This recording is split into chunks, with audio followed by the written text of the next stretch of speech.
Hello everyone, कैसे हैं आप लोग। मेरा नाम है अर्चना।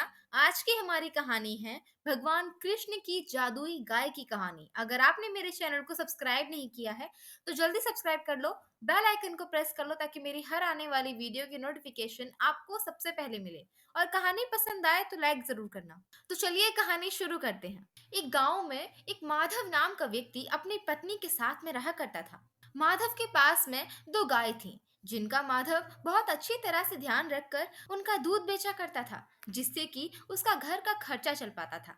माधव की गायों का दूध पूरे गांव के लोग पसंद किया करते थे। इसीलिए गांव के अधिकतर लोग दूध लेने के लिए माधव के पास ही आया करते थे।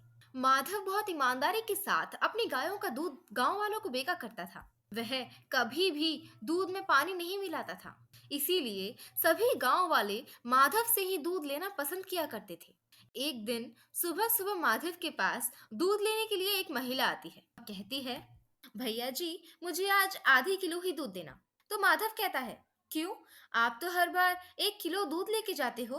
तो वो महिला कहती है, भैया, आपके 20 दिनों के दूध के पैसे अभी तक मुझ पे उधार हैं। मैंने सोचा है आज से मैं दूध कम लेके जाया करूंगी। मुझे बाद में आपका कर्ज भी तो चुकाना है।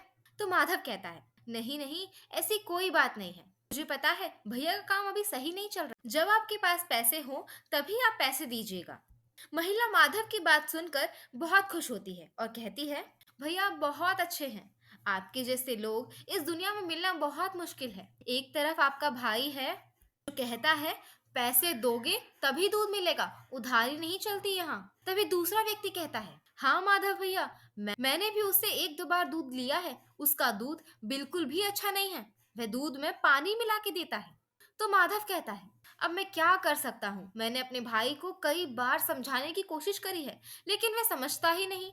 माधव के चाचा का लड़का रामू भी गाय पालता था और गाय का दूध बेचकर अपना घर चलाता था, लेकिन वह दूध में पानी मिलाकर बेचता था, जिससे कि गांव वाले उससे दूध लेना बिल्कुल भी पसंद नहीं करते थे। उसके सारे ग्राहक माधव की तरफ जाने लगे थे। रामू बिल्कुल भी अपने भाई माधव से बिल्कुल खुश नहीं था, क्योंकि उसे लगता था कि उसका काम माधव की वजह से ही रुका है।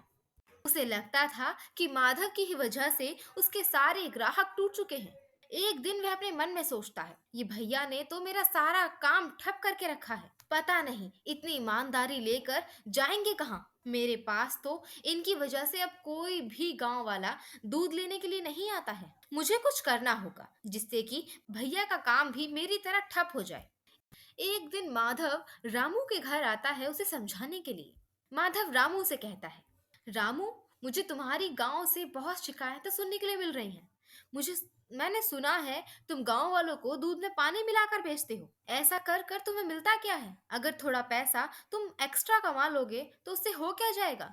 कम से कम ईमानदार बन के रहो, सभी गांव वाले तुम्हारी तारीफ करेंगे और सभी को तुम पर विश्वास होगा। यह रामू अपने मन में सोच रहा था, खुद तो खुद ही ने मेरा काम बंद करवाया है और यहाँ अब आए हैं मुझे ज्ञान देने के लिए। माधव की बातों का रामू पर कोई असर नहीं हुआ। रामू तो बस अब इतना चाहता था कि कैसे ना कैसे कर कर माधव का भी काम बिल्कुल बंद हो जाए।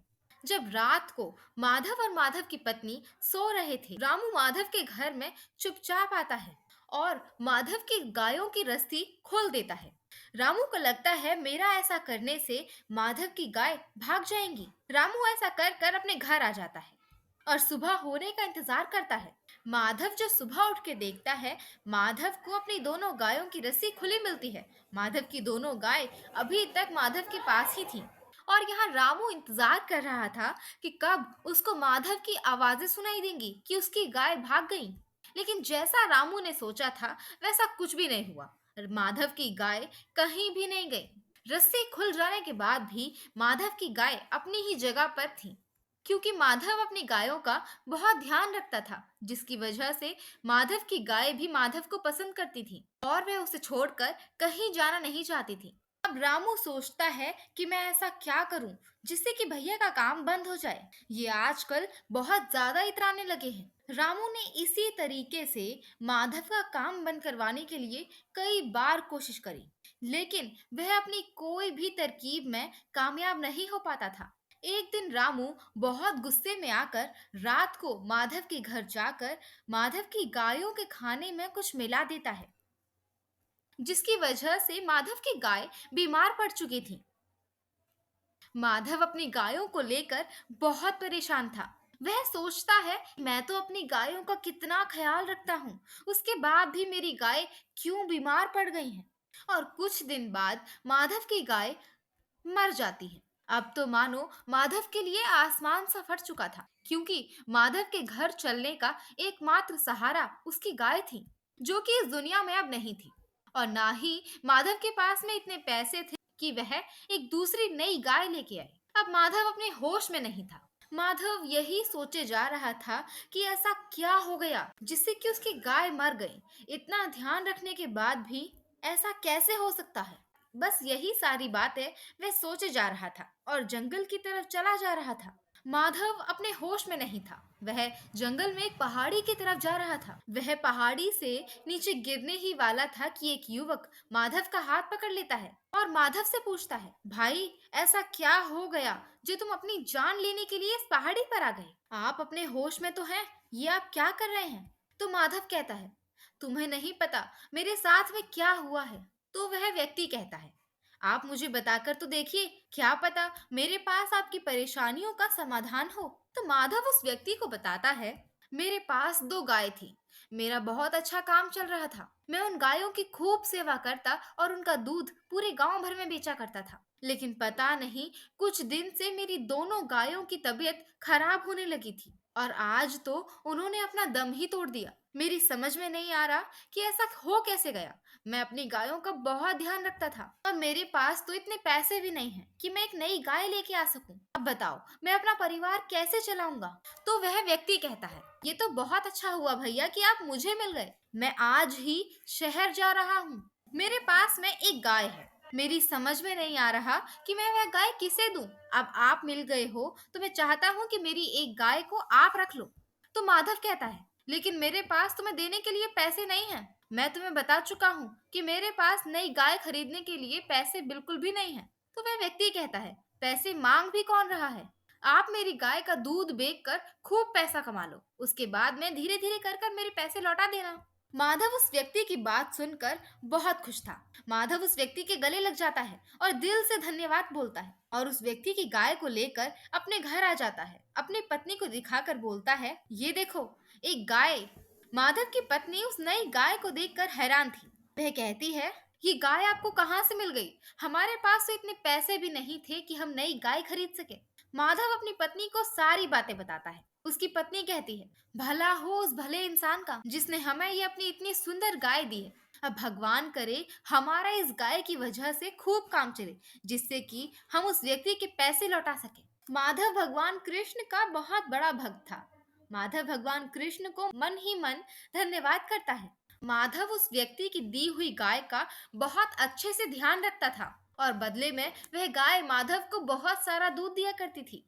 उस गाय का दूध पूरे गांव भर में मशहूर हो चुका था, क्योंकि उस गाय का दूध पीते ही हर व्यक्ति की बीमारी दूर हो जाती थी। हर व्यक्ति माधव के पास में उसकी गाय के दूध का बहुत तारीफ करता था। अब तो माधव के पास गांव के बाहर से भी लोग दूध लेने के लिए आया करते थे और जिस हिसाब से लोग दूध लेने आया करते थे, माधव की गाय उतना ही दूध बढ़ा कर देती थी। अब माधव बहुत ही खुश था, लेकिन उसका भाई रामू उतना ही परेशान था। वह तो जल भुन कर राख हुआ जा रहा था कि मैंने तो क्या करने की सोची थी और ये क्या हो गया। अब रामू अपने मन में सोचता है, जो मैंने माधव की पुरानी गायों के साथ में किया था, वह दवाई मैं इस गाय के खाने में भी मिला देता हूँ।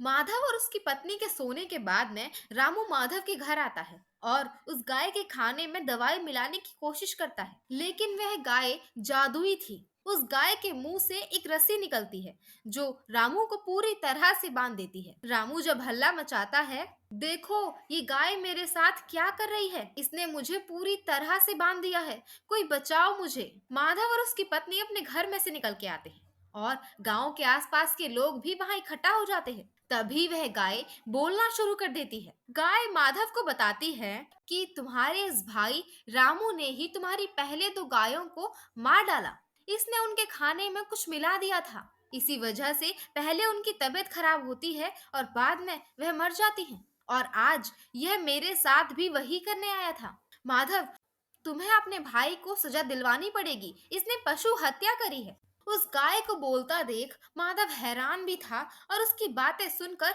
गुस्से में भी था।